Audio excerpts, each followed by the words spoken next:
शांति।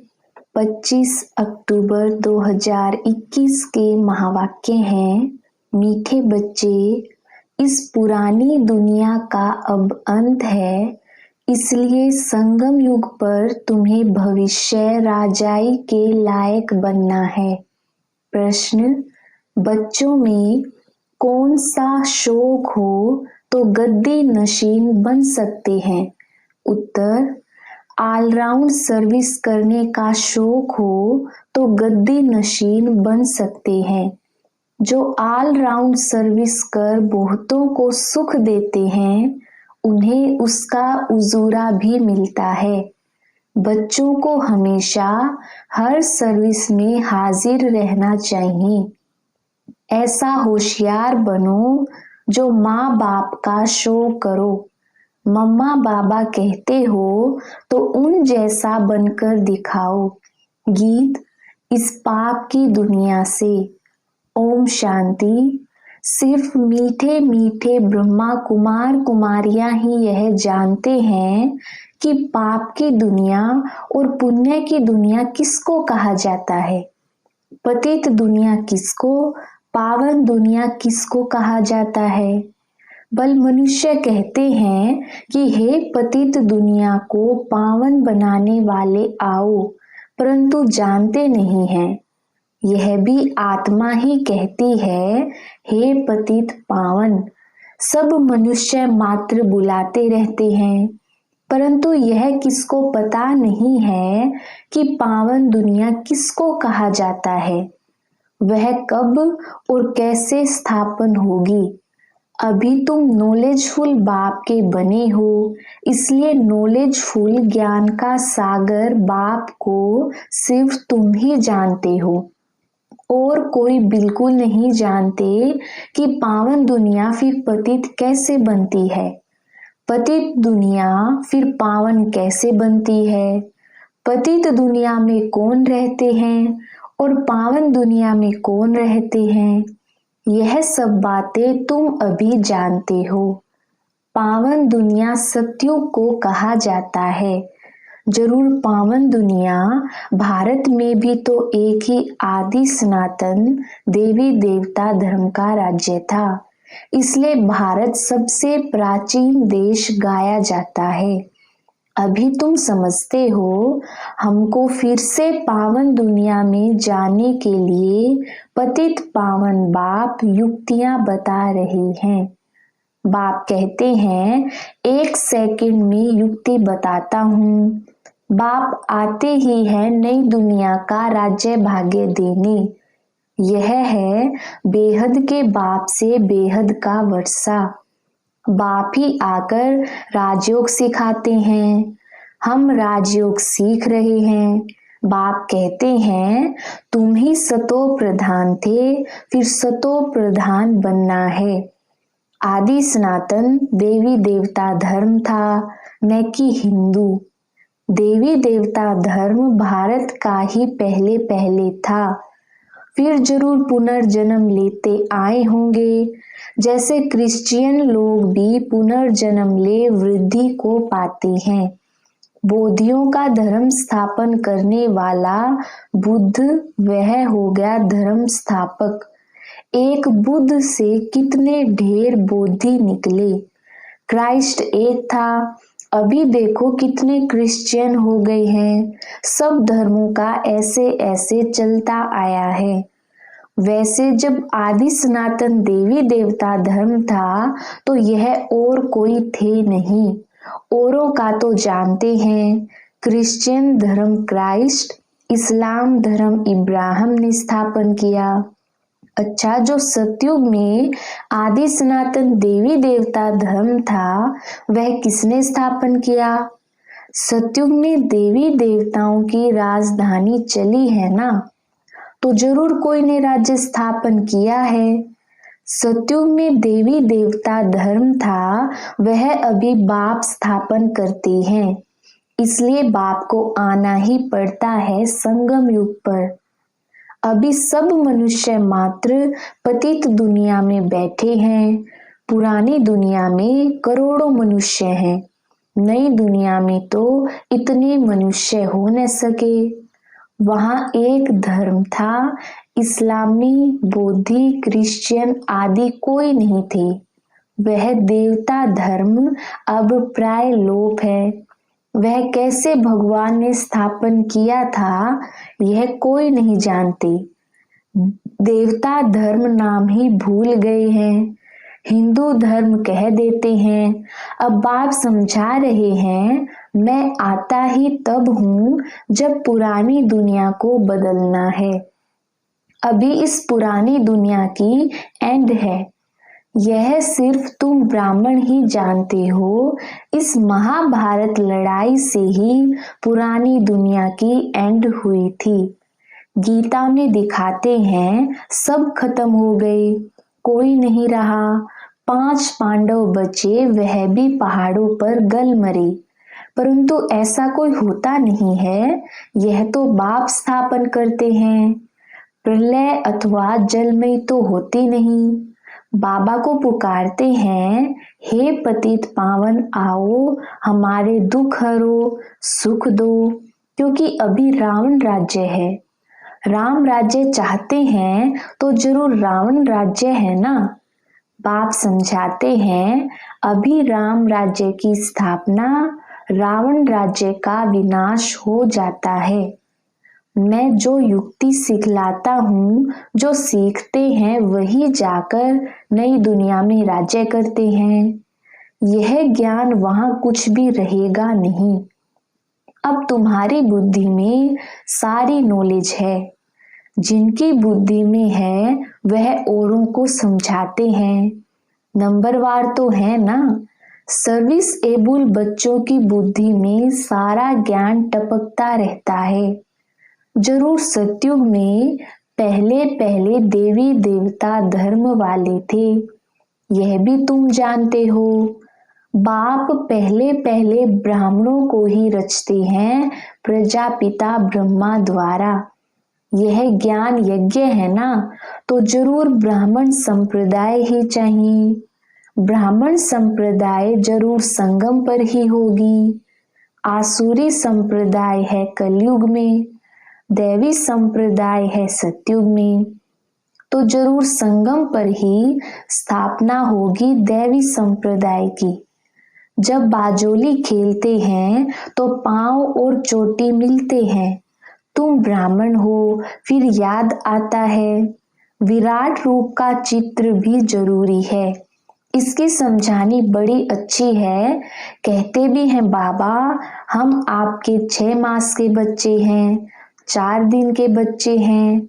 कोई कहते हैं हम 1 दिन का बच्चा हूँ, अर्थात आज ही बाबा का बना हूँ, मुख वंशावली बना हूँ।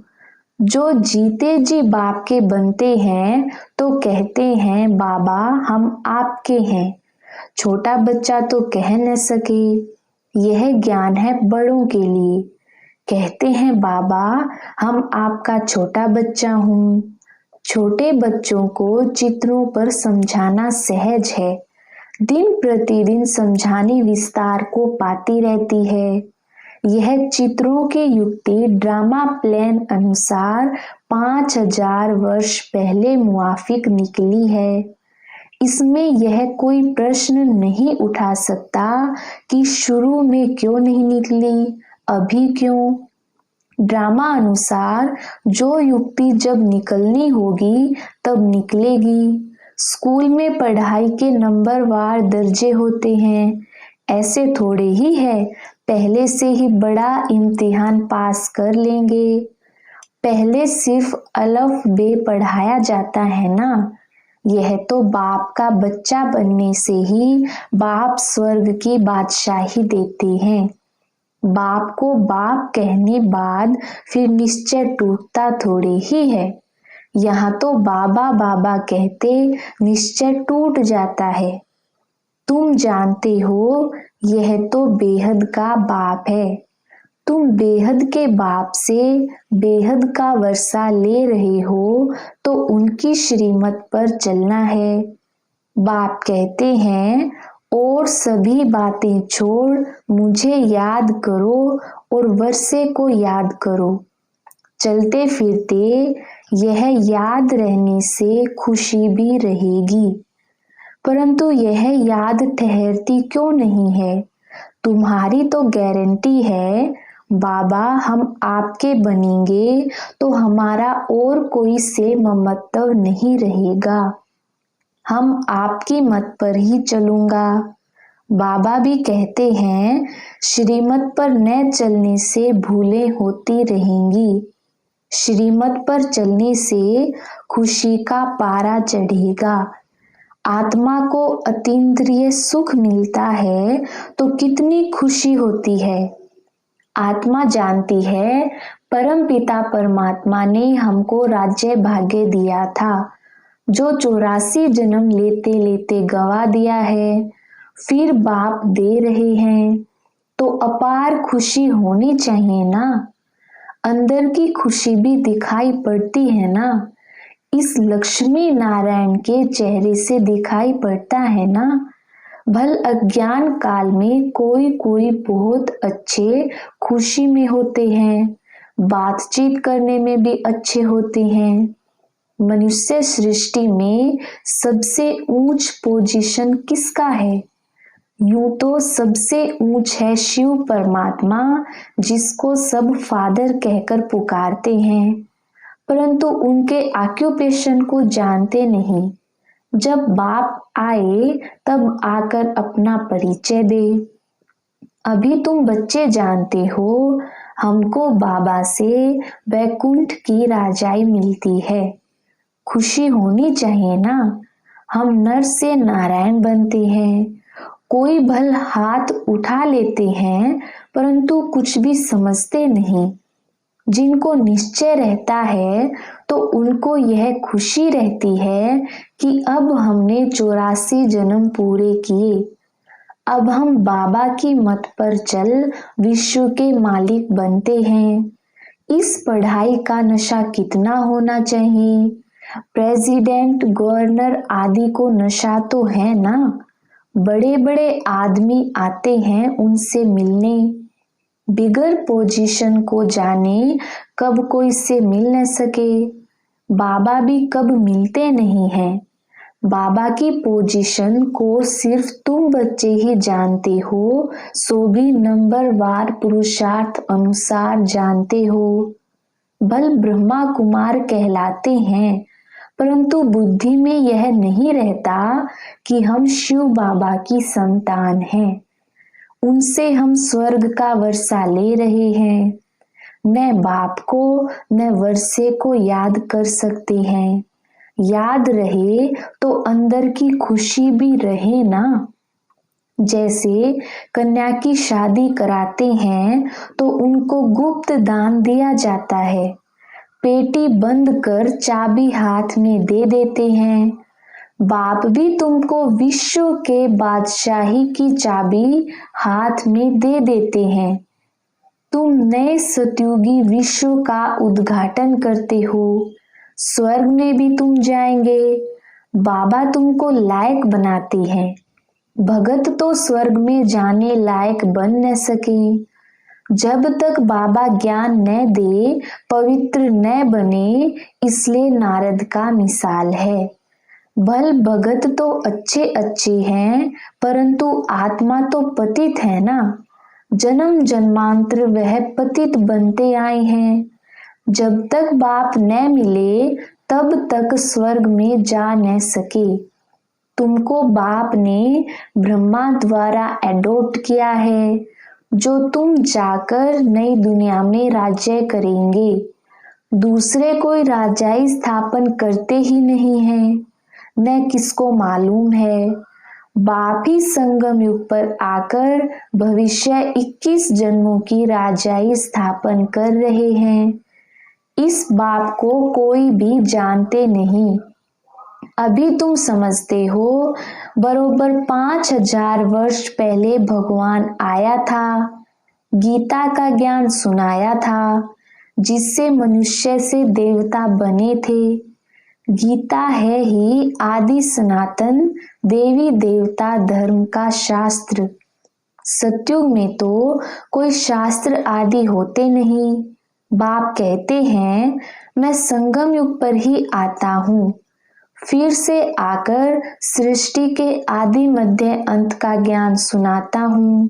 वही देवी देवता बनते हैं, फिर 84 का चक्र लगाकर जब अंत में आते हैं तो उन्हों को ही आकर फिर समझाता हूँ। बीच में कभी भी मैं आता ही नहीं हूँ।